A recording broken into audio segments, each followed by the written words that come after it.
Bismillahirrahmanirrahim. Assalamualaikum warahmatullahi wabarakatuh. Salam guru hebat. Perkenalkan, saya Tio Nugroho, guru SMA Negeri 1 Demak, calon guru penggerak Angkatan 7 dari Kabupaten Demak, Jawa Tengah. Di kesempatan kali ini saya menyampaikan koneksi antar materi, kesimpulan dan refleksi modul 11 pemikiran Ki Hajar Dewantara. Seperti kita tahu, Ki Hajar Dewantara pernah menyampaikan bahwa anak itu sebagai makhluk manusia dan benda hidup, sehingga mereka hidup dan tumbuh menurut kodrat sendiri. Ini artinya kita sebagai pendidik dalam memberikan pendidikan dan pengajaran harus senantiasa memanusiakan manusia, yaitu murid untuk tumbuh kembangkan sesuai dengan kodrat mereka masing-masing. Ketika berbicara pendidikan yang menuntun, Ki Hajar Dewantara mengungkapkan fungsi pendidik sebagai menuntun atau among, artinya menitik beratkan pada siswa dengan penuh kasih sayang yang meliputi kemerdekaan belajar dan belajar sesuai dengan keinginan, bakat, dan kemampuannya. Yang kedua, sebagai pamong, artinya sebagai analogi sebagai seorang petani menanam padi, petani tidak dapat menentukan ke arah mana padi tumbuh. Tugas pendidik memberi dukungan agar siswa dapat berpikir kritis secara mandiri yang melahirkan semboyan trilogi pendidikan Ki Hajar Dewantara. Di sisi lain, menurut pemikiran Ki Hajar Dewantara, pendidikan yang menuntun bertujuan untuk menuntun anak untuk menebalkan garis samar-samar agar dapat memperbaiki menjadi manusia seutuhnya. Artinya, tujuan pendidikan memfasilitasi anak agar dapat memperbaiki lakunya, yaitu kecerdasan intelektual, emosional, spiritual maupun fisik secara utuh dan berkembang.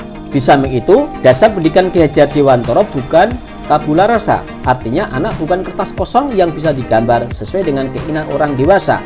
Ini tentunya menunjukkan kekuatan sosiokultural, menjadi proses menebalkan kekuatan kodrat anak yang masih samar-samar tersebut. Pemikiran Ki Hajar Dewantara terhadap kodrat alam dan kodrat zaman, bahwa pendidikan itu harus dilaksanakan sesuai dengan alam dan zamannya. Maka kekuatan sosial budaya yang beragam dapat menjadi kekuatan kodrat alam dan kodrat zaman dalam mendidik atau menuntun kekuatan kodrat anak. Tidak kalah penting, Ki Hajar Dewantara menjelaskan urgensi pentingnya budi pekerti. Budi pekerti menjadi bukti nyata keselarasan hidup antara cipta, rasa, karsa, dan karya. Keselarasan hidup anak akan dilatih melalui pemahaman kesadaran diri yang baik tentang kekuatan dirinya, kemudian dilatih mengelola diri agar mampu memiliki kesadaran sosial. Pendidikan itu selalu bersifat kekal dan bergerak, dan berkebudayaan itu dinamis. Dianalogikan bahwa tata surya esensi itu dari semua, yaitu terwujudnya nilai-nilai kemanusiaan.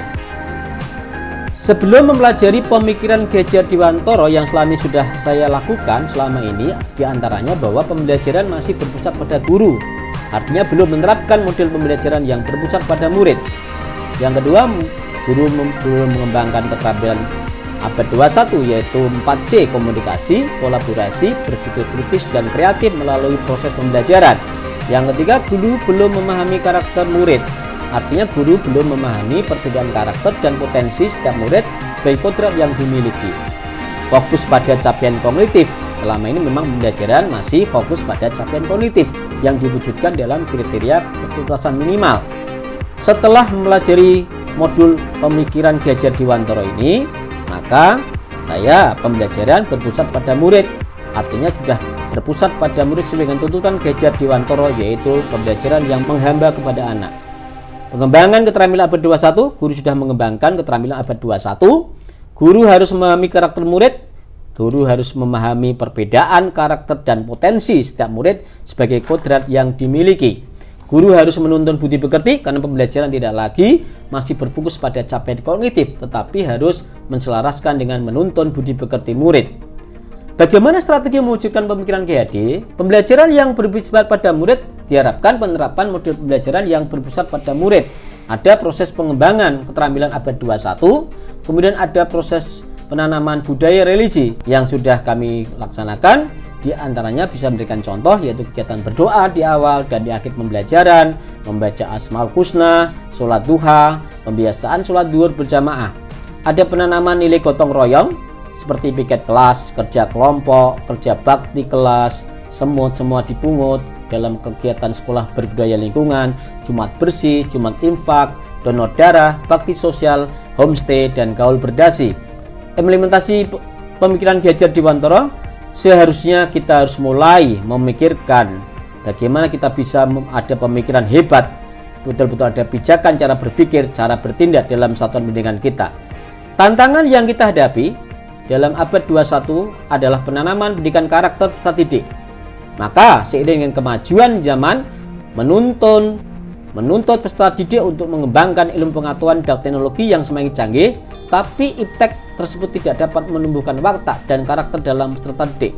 Maka solusinya adalah pendidikan karakter harus diintegrasikan dalam mata pelajaran. Di pendidikan karakter diajarkan sesuai dengan nilai-nilai karakter filosofi pendidikan karakter Ki Hajar Dewantara, yaitu etika, olah pikir, olah rasa, dan olahraga. Maka yang perlu kita sampaikan bahwa dengan adanya pendidikan menjadi konsep tripusat pendidikan Ki Hajar Dewantara yang mengakui adanya pendidikan, yaitu lingkungan keluarga, sekolah, dan masyarakat untuk memengaruhi proses tumbuh dan berkembang anak.